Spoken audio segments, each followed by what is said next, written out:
Hey, this is Hutch. Welcome to another edition of Road Noise with Hutch. Today, I'm going to talk about the financial industry, the insurance industry, and the investment industry, and my journey through it, not just as an advisor, a practitioner, but also as a consumer.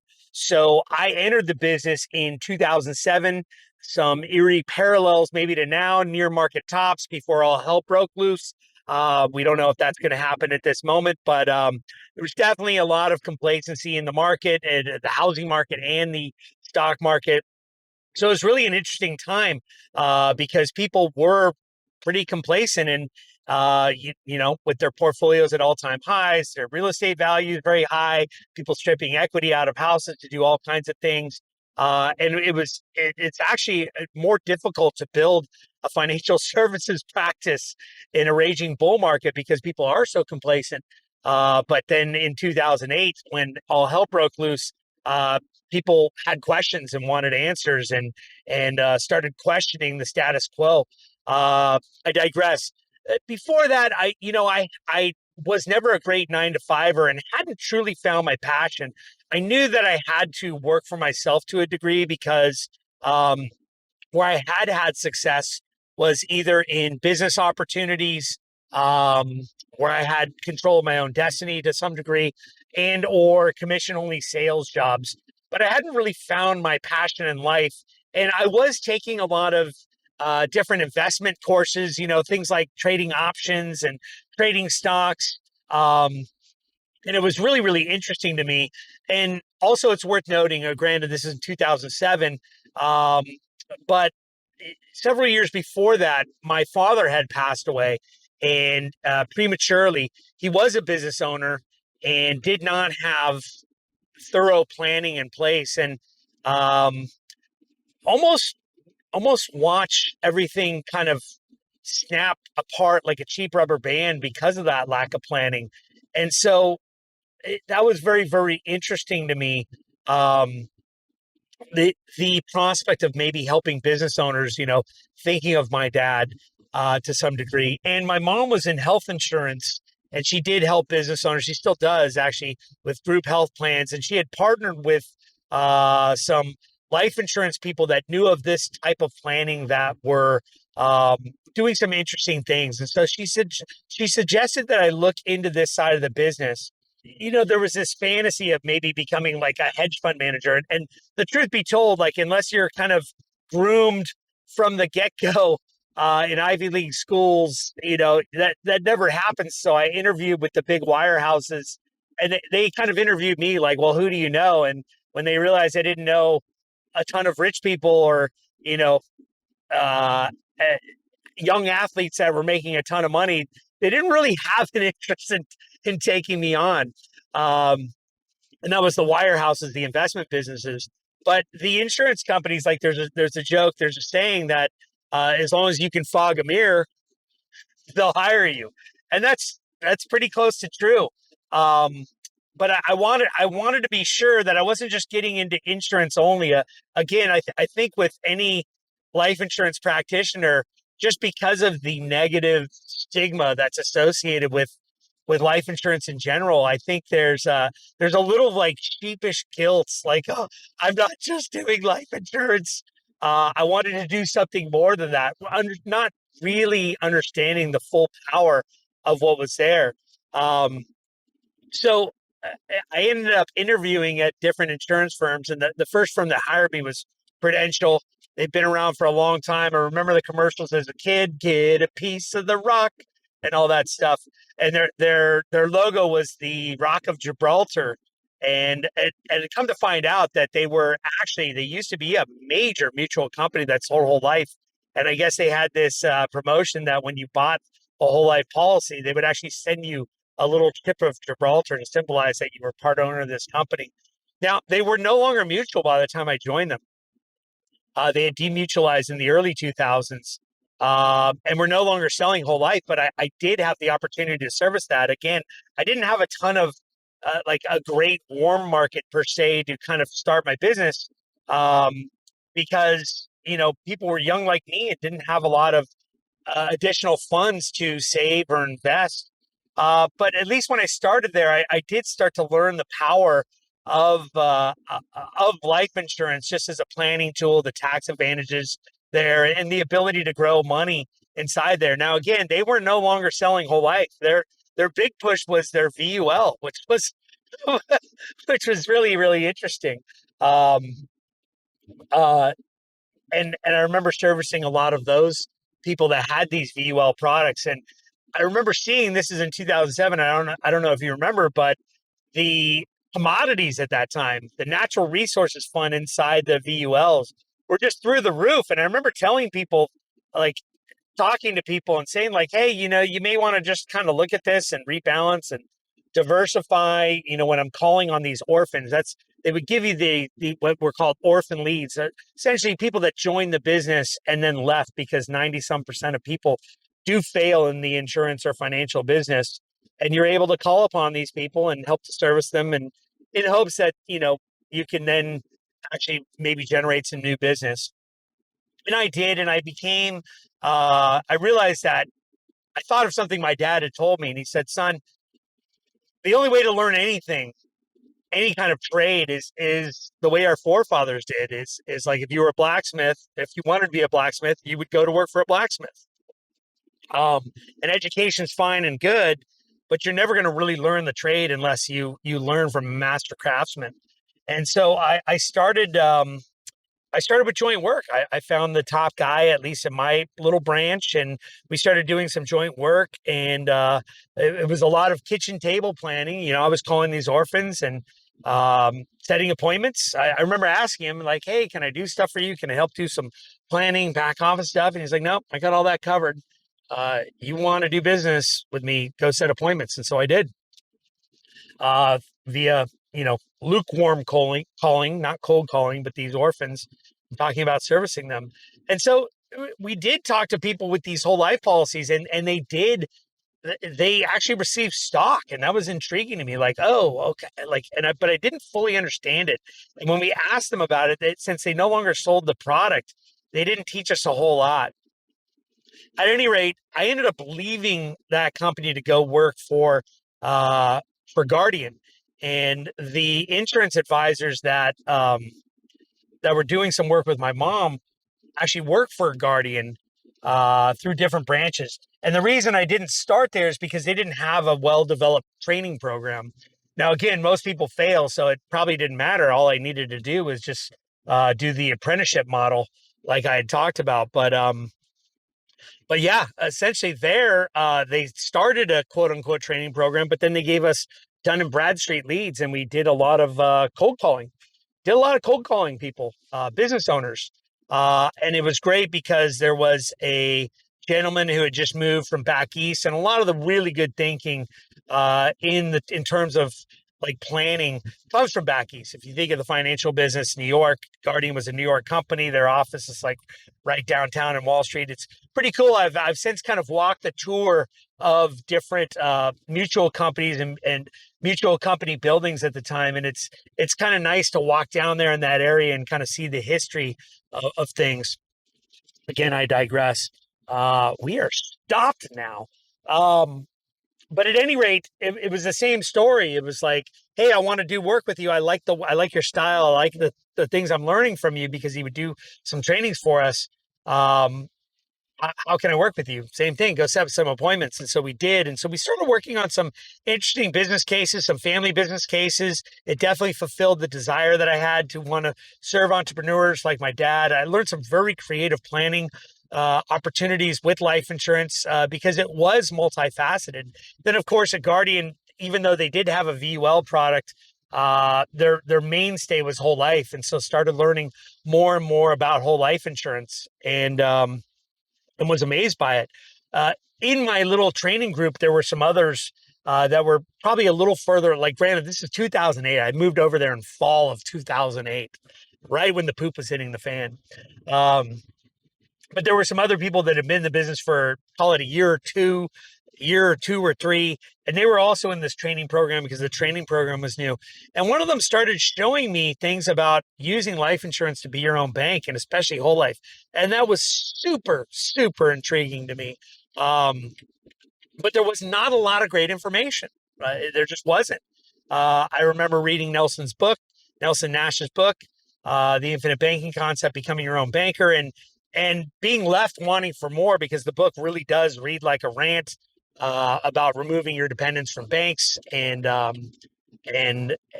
setting up your own banking system. And it left me with more questions than answers, which if you've ever read the book, you understand what I'm talking about. But at least I was in a place where I could start to kind of cobble together answers for myself and see how these products behave. And I was really geeking out on it with Guardian software, which, by the way, all the examples in Nelson's book, even by that time they were outdated. Those were all Guardian products. He was a Guardian agent when he wrote that book. Um, and so was learning about this on my own with my cronies in my study group, but also with this seasoned veteran advisor, and got to see how things landed with clients in real time, very sophisticated business owner clients. And there were these Monday training calls, and I offered to teach because I've heard it said before, you probably have too, that the best way to learn something is to go and teach it. And so I was super intrigued with what I was learning, and I thought, I want to go ahead and solidify this and share it with the group. And what they would do is they would kind of syndicate it was GoToMeeting, kind of like Zoom. Back then it was just GoToMeeting, and they would syndicate it because they had offices up and down California and a lot of advisors. What they found was my trainings were some of the most popular. GoToMeeting had this bar across the top of the presenter panel that showed like what percentage of people were watching like your screen is the top screen as opposed to just listening to it in the background. And they found that I had some of the highest ratings per se. And so I kept doing that. And it worked out because it actually did generate business for our unit. I ended up getting brought in by this gentleman who was my mentor to help with planning and prep. And for a while, I was just shadowing on cases and taking notes. And, you know, even though I was supposed to be taking notes on not just what the client said, uh, uh, but I was like actively taking notes. I'm like, oh wow, what he said, like that's so good. I want to incorporate that into my practice, and I was branching out at this point and doing business on my own. Um, all the while learning more about the infinite banking concept. There started to be some videos online, watch some of those. Again, they were catchy, they were good, but it just none of it really told the whole story, which just kind of left me just constantly innovating and experimenting with what's possible with insurance, especially how it pertained to using it as your own bank, whether it was like a personal bank for fiscally responsible families or for business owners, and how to tie that into advanced planning, be it tax planning, be it, retirement planning for business owners or their key employees, be it succession planning, like what happens to people like my dad if you pass away too soon. He actually did have key people that left his business because they didn't have the golden handcuffs attached to them, tying them to the business. So really, really interesting time for me. Gosh, I'm running. I want to keep these at 20 minutes. I might have to make this a two-parter just because it's, I don't know. I'm enjoying telling this story. I hope you're enjoying listening to it. But I realized like one thing I loved about Guardian is the culture was so good. But it really was a little bit of an echo chamber. Um, it meaning it, there was a lot of rah-rah and a lot of Kool-Aid drinking, not just for whole life, but for the company Guardian itself, to the exclusion of, great companies like Mass Mutual. Penn Mutual was really up and coming. Like they've been around, the second oldest mutual company, but they started really kind of doing things right. Come to find out, a lot of the executives from Penn had moved over there, and the culture, the executives from Guardian had moved over, and the culture at Guardian was so strong. And we used to go to we used to go to these different meetings or whatever, and just learn so much.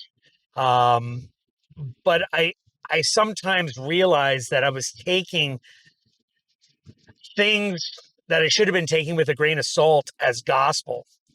For instance, that Guardian's way better than Mass. Like it's kind of like the Spider-Man pointing at Spider-Man meme. Like it's the same it's the same thing, right? And there may be subtle differences to these products, but I mean, gosh, you guys are fighting, and I realize that people in general, and I've known this for a long time, people in general are just very tribalistic. Like we want to belong as a people to a group, a cause, something bigger than ourselves, and we crave that.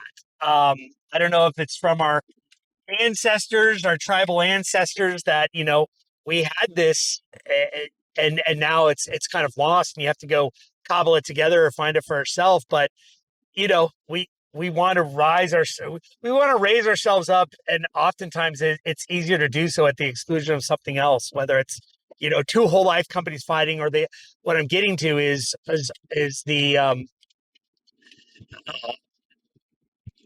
conflicts with the investment business, or conflicts within the insurance business on products like IUL.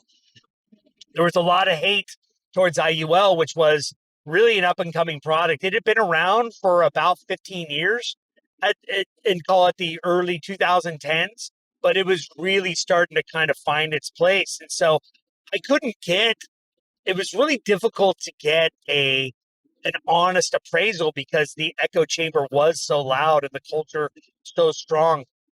The other thing was just basic investing. Even though Guardian had an investing arm, um, it was not their strong suit by any means. And so where we lacked in our ability to put forth offerings there, um, it was almost like we made up for it by putting down the entire strategy itself. And so it occurred to me that I needed a more balanced assessment of all these things, and that in order for me to do best for my clients, I was eventually going to have to go independent. Now, for me to do that at that time, at that moment, because I was finding success. In fact, I forget to tell you, in my first full year at Guardian, which was 2009, I was on the top 10 new agent of the year list. I think I got six, it's mainly just for joining that team and doing those trainings and bringing people in and getting small bits of pieces. I mean, I was working on a very small case split, but by doing so, by giving up a lot of the case to people that were smarter than me, I was learning a lot very quickly and made up for it volume. Um, and so I realized I had to do this, but unfortunately, the contract at Guardian was such that every year you waited to do that, it became more costly because there was a certain amount of renewals, pension benefits, deferred comp, um, all these long-term golden handcuff benefits, the same types of things that we were helping business owners to set up. They were tightening around me. And again, I'd really finally found my footing um, financially, but it also now at this point really figured out my passion and realized that I was on a mission, and that I really, in order for me to offer the best help, I had to do this. And it occurred to me, especially as I was as you're doing business, you're coming into competition with people's financial advisors. It occurred to me that you're either raised on one side of the fence or the other. It's almost like a barbell.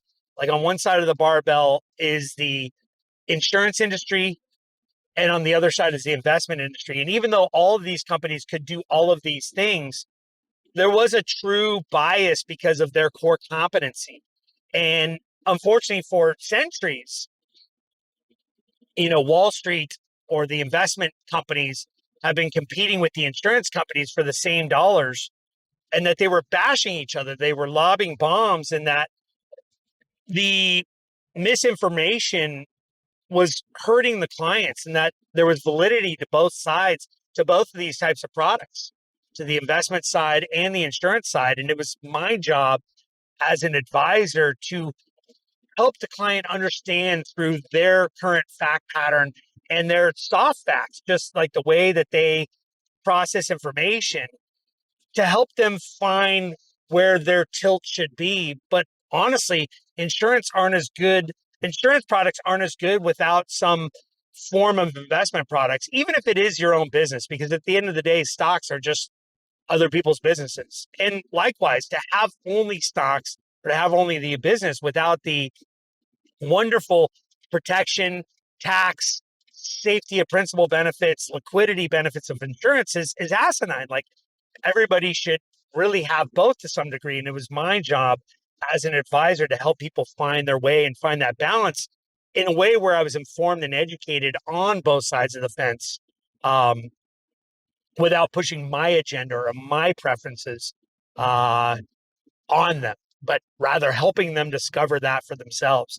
And even though at this point I have actually dropped the investment licenses mainly because of the compliance issue, it's so hard for me to speak freely on the internet when I have those licenses. There's all this regulatory red tape. Um, but without them, as long as I'm not giving financial advice for money, I can speak more freely. So I ended up selling my company. I didn't even tell you guys that I went independent on my own finally in 2012. Started a company called Balance Plan Financial Investment Advisors, Inc. Kept that company until COVID, where I did bring on I I did start doing insurance business with an advisor who turned out to be a real rock star. I was able to almost matrix and retool him and suck a lot of the biases out of the back of his head and uh, and help him develop a really balanced approach to both. And he's since run with that company, and that's great. It's actually one of my joys to be able to help people. I always did love the training aspect of things when I was doing it. For a while, I did in 2018, 2019, before COVID, was offering agent training. Probably will again someday. It was just too much. But yeah, at this point, my kids are getting to the point where they're go, buddy, go. Uh, where they're growing up. I got two seniors and a junior, and I'm in crunch time there, and so a lot of my time being there teaching is focused on just enjoying those final years where we have that with our kids before we release them to the world, and then share experiences together. But I am I am looking at the empty nester era coming up where I probably will get to pour into coaching and teaching and educating, probably more so than I even have. And I realize a lot of you have found me because I am doing that. But I take very seriously this mission that I embarked on of, uh, you know, understanding both sides of that barbell, bringing them together, and doing it in a way rather than parasitically. That's a harsh word, but the model that most true financial planners or investment advisors do this is they charge an asset under management fee. Um, and I want to be able to do so in a way for flat fee education where people can understand the dynamics of money and planning and understand the implications of having the different products and how they interact together, how they interface together, and then letting them choose the best blend for themselves. Um, but yeah, that's where I'm going. I realize I was a little rambly there at the end, but that's the benefit of this format is you get to hear my raw thoughts, unprocessed, unfiltered. But anyway, hope you enjoyed this episode of Road Noise with Hutch, and we'll catch you next time.